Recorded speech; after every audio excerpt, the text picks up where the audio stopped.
नमस्कार दोस्तों, स्वागत है आपका एग्ज़ाम वॉरियर के ऑनलाइन स्टडी प्लेटफॉर्म पर। तो आज हम मॉक टेस्ट नंबर 32 करने वाले हैं और इसमें कुछ इंपॉर्टेंट क्वेश्चंस मैंने इंक्लूड किए हुए हैं। तो आपसे मैं यही उम्मीद करूंगा कि जब वो क्वेश्चन आएंगे आप वीडियो को पॉज ज़रूर कर लेना, ताकि आप पहले उन्हें ट्राई कर सको और आपको पता लग सके कि आपको कितना और अभी मेहनत करने की ज़रूरत है। और जिन्होंने अभी तक टेलीग्राम ग्रुप ज्वाइन नहीं किया है, डिस्क्रिप्शन में मैं लिंक दे दूंगा, आप वहाँ से उस ग्रुप को ज़रूर ज्वाइन कर लेना। अब सबसे पहला क्वेश्चन यहाँ पर कहा गया है कि 5% की दर से किसी धन का 3 वर्षों का जो साधारण ब्याज है वो 150 रुपये है। तो इसी अवधि के लिए इसी दर से चक्रवृद्धि ब्याज क्या होगा?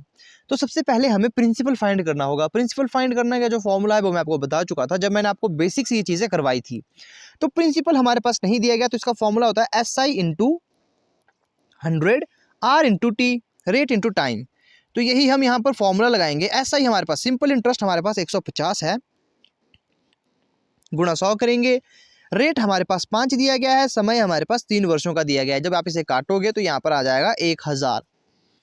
1000 हमारा क्या निकल कर आया? प्रिंसिपल। तो कंपाउंड इंटरेस्ट का आप जानते हो ट्रिक क्या बताई थी मैंने? कंपाउंड इंटरेस्ट की ट्रिक मैंने आपको बताई थी, 1000 रुपये पे हमें चाहिए इंटरेस्ट कितने वर्षों का? यहाँ पर 3 वर्षों के लिए, तो 5% की दर पे। अब 5% का मतलब क्या होता है? 5% का मतलब होता है 5/100। तो इसे मैं 1/20 लिख सकता हूँ। हाँ, मैं इसे 1/20 लिख सकता हूँ। तो पहले साल का हम निकालेंगे, पहले साल का इंटरेस्ट हम निकालेंगे 1000 पे 1/20 हमारी परसेंटेज निकल कर आई है। तो इसे जब आप करोगे तो ये आ जाएगी 50। तो ये निकल कर आई 50, ये पहले साल की। अब दूसरी साल की हमने निकालनी है, तो 50 पर हम निकालेंगे 50/120, तो ये आ जाएगी 2.5। तीसरे वर्ष के लिए हम निकालेंगे तो ये होगा 2.5 इंटू 120, तो ये आ जाएगा आपका 0.125। तो 0.125 आएगा। अब हमें पता है, देखो ये कंपाउंड हम निकाल रहे हैं, कंपाउंड इंटरेस्ट 3 वर्षों का था। उसमें क्या होता है कि 3 हमें, ये हमने शॉर्ट ट्रिक से किया हुआ है। जो हमने ये क्वेश्चन किया है ये हमने शॉर्ट ट्रिक से किया है। अब यहाँ पर हमें 3 का गुणा करना होगा, जैसे 3 गुणा 3 गुणा 1, तो ऐसा करना होगा। तो यहाँ पर हम गुणा करेंगे, इसमें 3 का गुणा कर देंगे, 3 का गुणा कर देंगे 1 का, तो ये आ जाएगा हमारे पास 150। ये आ जाएगा हमारे पास 3 पंजे 15, 3 दूनी 6, 7.5। ये हमारे पास बनकर आ जाएगा। ये तो इतना ही रहेगा क्योंकि 1 से गुणा करेंगे तो इतना ही रहेगा।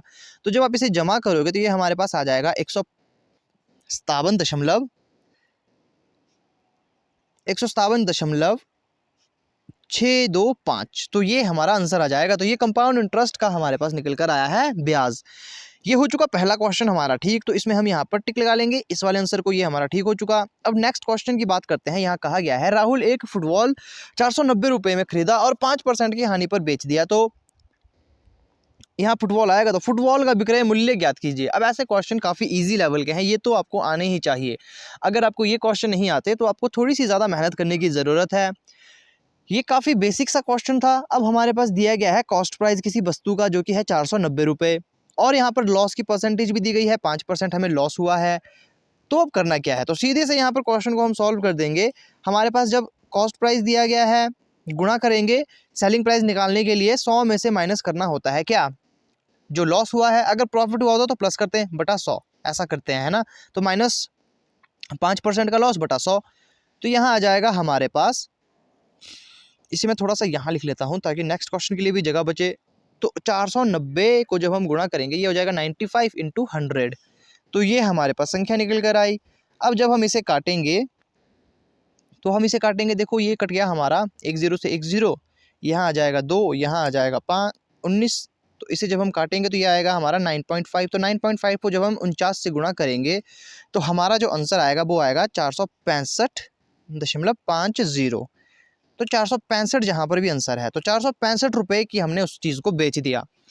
अब नेक्स्ट क्वेश्चन मैंने जानबूझकर इंक्लूड किया है क्योंकि ये छोटा सा क्वेश्चन है लेकिन काफ़ी इंपॉर्टेंट है। जिसको बेसिक आता है वो इस क्वेश्चन को आसानी से कर देगा, मतलब वो 3 सेकंड से 4 सेकंड के बीच में इस क्वेश्चन को निपटा देगा। जिसने मेरी वीडियोस देखी थी वो 3 से 4 सेकंड में इस क्वेश्चन को पूरा निपटा देगा। अब कैसे? मैंने हर बार आपको कहा है, एक व्यक्ति ने, सबसे पहले क्वेश्चन पढ़ते हैं, पहले क्वेश्चन पढ़ेंगे कि एक व्यक्ति किसी वस्तु को 200 रुपये में खरीदा, 200 रुपये में खरीदा, फिर 180 रुपये में बेच दिया, 180 रुपये में बेच दिया, तो उसकी हानि प्रतिशत क्या होगी? हानि नहीं पूछी, हानि प्रतिशत पूछी है। तो 20 रुपये की उसको हानि हुई। हानि परसेंटेज किस पे निकलता है? हमेशा कॉस्ट प्राइस पर, जो कि है 200 रुपये गुणा 100। 10, तो 10% की यहाँ पर लॉस निकल कर आया। तो जिसने मेरी वीडियोस देखी थी बेसिक लेवल की, वो इस क्वेश्चन को करने में काफ़ी आसानी से सक्षम रहा होगा। अब नेक्स्ट क्वेश्चन की बात करते हैं। यहाँ पर कहा गया है कि प्रथम 12 सम संख्याओं का औसत हमने निकालना है। अब इस चीज़ में बच्चे कंफ्यूज हो जाते हैं। ये क्वेश्चन भी मैंने जानबूझकर इंक्लूड किया था क्योंकि कुछ ऐसे बच्चे थे जिन्हें ये नहीं पता सम संख्या क्या होती है, विषम संख्याएं क्या होती है। सम संख्याएं वे संख्याएं जो 2 से विभाजित हो, विषम संख्याएं वे संख्या जो 2 से विभाजित ना हो। ठीक है, तो फर्स्ट 12 हमारे पास यहाँ पर इवन नंबर्स के यहाँ औसत पूछा गया है, एवरेज पूछा गया है 12 इवन नंबर्स का, जो 12 सम संख्याएं हैं उनका औसत पूछा गया है। अब औसत कैसे निकालते हैं ये भी आपको मैं बता दूंगा। जिसने नहीं देखा डिस्क्रिप्शन में लिंक दे दूंगा, आप वहां से उन वीडियोस को जरूर देखना। अब पहली 12 संख्या तो 2, 6, माफ कीजिएगा 2, 4, 6, 8, 10, 12, 14, 16, 18, 20, 22 और 24। तो 1, 2, 3, 4, 5, 6, 7, 8, 9, 10, 11, 12, ये 12 संख्याएं हमारे पास हो चुकी। अब इसका औसत निकालना है। औसत निकालने के लिए इन सभी को हमें क्या करना होगा, प्लस करना होगा आपस में। इन सभी को हम क्या करेंगे, प्लस करेंगे।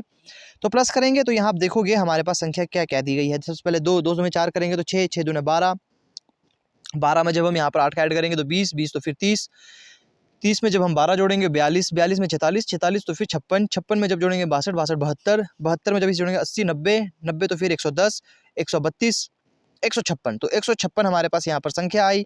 156 तो टोटल नंबर कितने हैं, नंबर हमारे पास है 1, 2, 3, 4, 12, तो हमने 12 ही ली थी तो 12 नंबर है। तो 12 एकम 12, 12 3 36, तो 13 इसका एवरेज आएगा। इस प्रकार से इन क्वेश्चन को किया जाता है। अब एक क्वेश्चन है मेरे पास जो कि है कैलेंडर का। अगर आप उसे कर लेते हो तो काफ़ी आसानी से आप कैलेंडर कर पाओगे, जिसमें आपको कैलेंडर भी मैं समझा दूंगा। अब यहाँ पर कहा गया है कि 10 मार्च, अगर 10 मार्च 2013 को मंडे था तो 27 अगस्त 2017 को कौन सा बार होगा। ऐसी ट्रिक बताऊंगा जिसमें आपको ना तो कोई आपको यहाँ पर कोड रखना होगा याद, कोई मंथ का कोड याद नहीं रखना, वीकली कोड याद नहीं रखना। कैसे करते हैं इन क्वेश्चन को, देखो सिर्फ ये इसी टाइप के क्वेश्चन में ये जो ट्रिक है वो इंक्लूड होती है।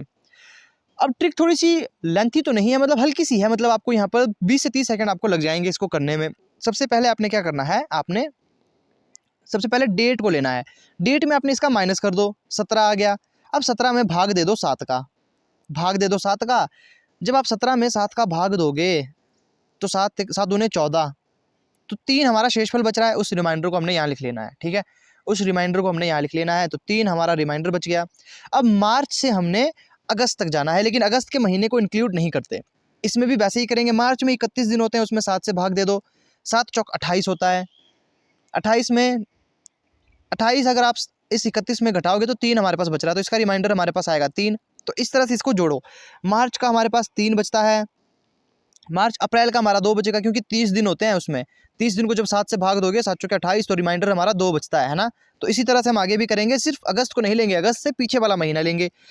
तो मार्च, अप्रैल, मई, जून, जुलाई, फिर अगस्त, है ना, ये आ चुका। फिर ये हो चुका हमारा 5, 8, 10, 13, ये हो चुका 13।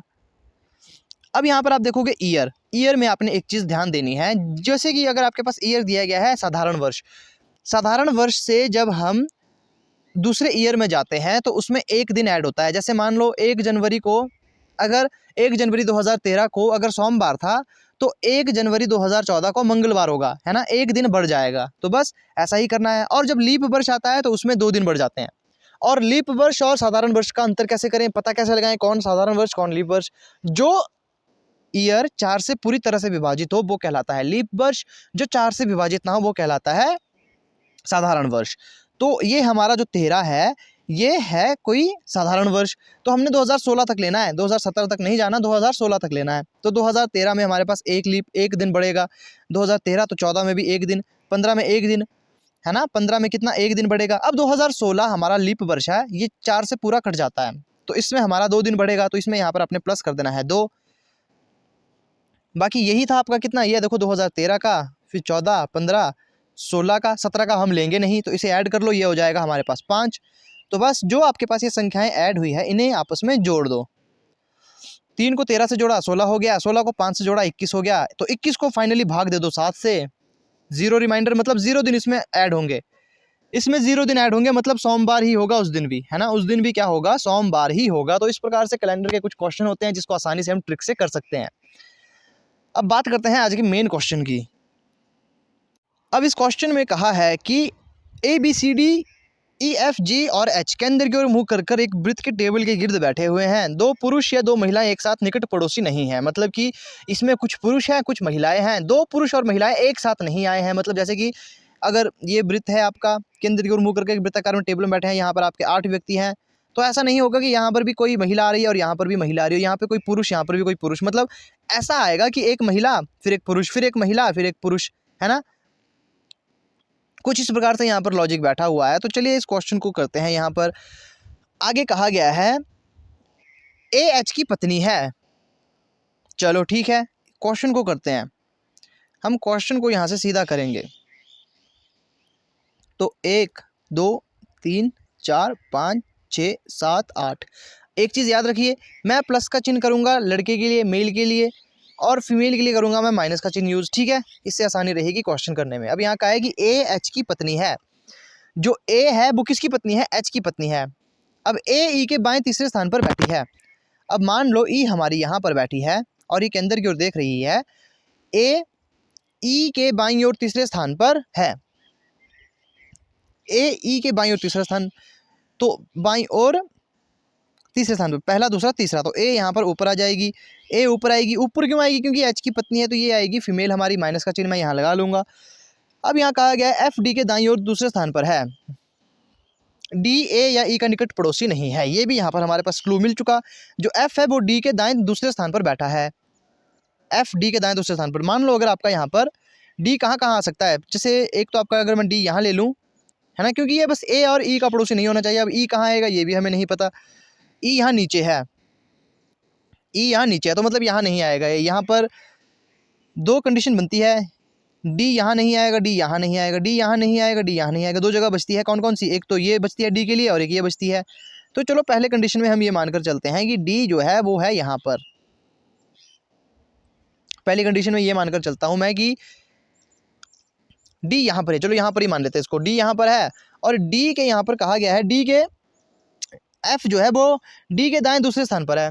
तो दायां दूसरा स्थान मतलब पहला दूसरा, यहाँ पर तो A बैठा है, इसका मतलब D यहाँ नहीं आएगा। अब जब D यहाँ आएगा तो ही तो यहाँ पर बैठ सकता है व्यक्ति कि D के दाएं दूसरे स्थान पर कौन है, F है। F है ना, ये हमने मान लिया। आगे कहा गया है H और C एक दूसरे के निकट पड़ोसी हैं। H और C ऐसी जगह आएंगे जहाँ पर दो व्यक्ति है। तो H और C के लिए दो व्यक्ति मतलब निकट पड़ोसी का मतलब होता है वो एक दूसरे के साथ आएंगे। तो यहाँ दो व्यक्तियों की जगह एक ही जगह बच रही है। लेकिन आप एक चीज़ यहाँ पर नोटिस करिए, हो सकता है C यहाँ आए, H यहाँ आए, ये भी हो सकता है कि H यहाँ आए, C यहाँ आए, ठीक है, कंफर्म नहीं है। आगे कहा गया है F अपनी पत्नी B का निकट पड़ोसी नहीं है। F जो है वो अपनी पत्नी, F मतलब हमारे पास मेल निकल कर आया, F हमारा मेल हो गया, है ना, F हमारा मेल हो गया। क्यों, क्योंकि F अपनी पत्नी जो उसकी पत्नी है B उसके निकट पड़ोसी नहीं है, उसके निकट वो नहीं बैठा। तो एक ही जगह बच रही है B के लिए, B तो यहाँ पर ही आएगी क्योंकि यहाँ पर तो H और C में से एक आएगा और यहाँ पर वो आ नहीं सकती, तो यहाँ पर B आ गई। तो ये हो गई हमारी फीमेल क्योंकि ये H की पत्नी है। अब यहाँ पर क्वेश्चन देखिए, H और C एक दूसरे के निकट पड़ोसी हैं। अब यहाँ से आप एक चीज़ देखिए, एक चीज़ आप क्वेश्चन में देखिए, यहाँ कहा था कि कोई भी दो महिलाएं या दो पुरुष एक दूसरे के साथ नहीं बैठे हैं। दो पुरुष या दो महिलाएं एक दूसरे के निकट पड़ोसी नहीं है, मतलब कि जो ये होंगे एक पुरुष, जैसे यहाँ पर एक महिला एक पुरुष, फिर यहाँ आने वाली महिला होगी, ठीक है, यहाँ पर जो भी आएगी वो होगी महिला, ये पुरुष, और वैसे ही भी महिला, तो ये पुरुष, तो यहाँ पर कौन आएगा, महिला। तो दो महिलाएं यहाँ इकट्ठी नहीं हो सकती, तो इसका मतलब C यहाँ आएगा ही नहीं, H यहाँ पर ही आएगा और ये पुरुष है क्योंकि ये A का क्या है, जो H है वो A का पति है। तो बस क्वेश्चन हमारा हो चुका सॉल्व। यहाँ पर एक व्यक्ति बचता है जो कि है G क्या है, G फीमेल आएगी यहाँ पर। तो क्वेश्चन हमारा सॉल्व हो चुका है। अब यहाँ पर क्वेश्चन कैसे पूछा गया है, यहाँ भी ये देखने वाली बात है कि यदि A से प्रारंभ करते हुए सभी व्यक्ति घड़ी की दिशा में अंग्रेजी वर्णमाला के क्रम के अनुसार बैठे तो कितने व्यक्ति A को छोड़कर का स्थान उनके मूल स्थान की तुलना में अपरिवर्तित रहेगा। मतलब जैसे A जहाँ पर भी बैठा है तो A बैठा है हमारा यहाँ पर, कि भाई बात कही गई अगर इसको हमने यहाँ से घड़ी की दिशा में घुमा लिया, घड़ी की दिशा में घुमा लिया तो कितने ऐसे हैं जो अपने अल्फ़ाबेटिक ऑर्डर के अनुसार बैठे हुए हैं। यहाँ कहा गया है कि तो कितने व्यक्ति ए को छोड़कर का स्थान मूल स्थान की तुलना में अपरिवर्तित रहेगा। क्रम अनुसार बैठेंगे यहाँ पर। तो इसे जब हम क्रम अनुसार बिठाएंगे तो जैसे यहाँ पर ए, उसके बाद यहाँ पर कौन आना चाहिए, यहाँ पर आ जाएगा बी, ए बी, यहाँ पर सी आएगा, क्योंकि अब हम यहाँ पर इन्हें बिठा रहे हैं इनके क्रमानुसार घड़ी की दिशा में। तो घड़ी की दिशा इस तरफ होती है, ए बी सी, फिर यहाँ डी आ जाएगा, डी के बाद यहाँ आ जाएगा ई, यहाँ पर आ जाएगा ई, फिर यहाँ आ जाएगा एफ, जी, यहाँ पर एच, है ना। तो कितने ऐसे हैं जिनका स्थान नहीं बदला, तो कितने ऐसे हैं जिनका स्थान नहीं बदला। तो यहाँ आप देखोगे पहला तो डी जहाँ पर था वहीं पर आ गया, डी का स्थान नहीं बदला। बाकी सी यहाँ पर नहीं था, इसका स्थान बदला, इसका स्थान भी बदला, इसका स्थान भी बदला, इसका स्थान बदला, यहाँ पर एफ यहाँ नीचे ई था, इसका स्थान भी बदला। लेकिन यहाँ एच और एच दो व्यक्तियों के स्थान नहीं बदले। तो दो व्यक्तियों के स्थान नहीं बदले, वो कौन कौन से हैं, डी और एच। तो ये थे आज के कुछ इंपॉर्टेंट क्वेश्चंस। आई होप आपको वीडियो अच्छी लगी होगी। अगर कोई गलती हो तो कमेंट करके मुझे ज़रूर बता लेना। बाकी अगर आपको वीडियो अच्छी लगती है तो इसे शेयर आप ज़रूर कीजिए, ताकि मैं आपके लिए ऐसे और अच्छे क्वेश्चन इंक्लूड करता रहूं और आप ज़्यादा से ज़्यादा बच्चों को जोड़िए। देखो, कहता मैं हर रोज़ हूँ, लेकिन करते हर एक बच्चे नहीं, कुछ बच्चे ही यहाँ पर इस वीडियो को शेयर करते हैं। तो आप सभी से मैं ये अनुरोध करता हूँ कि आप सभी इसे शेयर ज़रूर कीजिए, ताकि अगर कोई ज़रूरतमंद होगा उसे ये मिल जाए और साथ ही साथ मेरा प्रोत्साहन भी बढ़ता रहे। तो बस यही आपसे एक दरख्वास्त है कि आप वीडियो को शेयर ज़रूर कीजिए, ताकि मिलते हैं अब आपसे नेक्स्ट वीडियो में।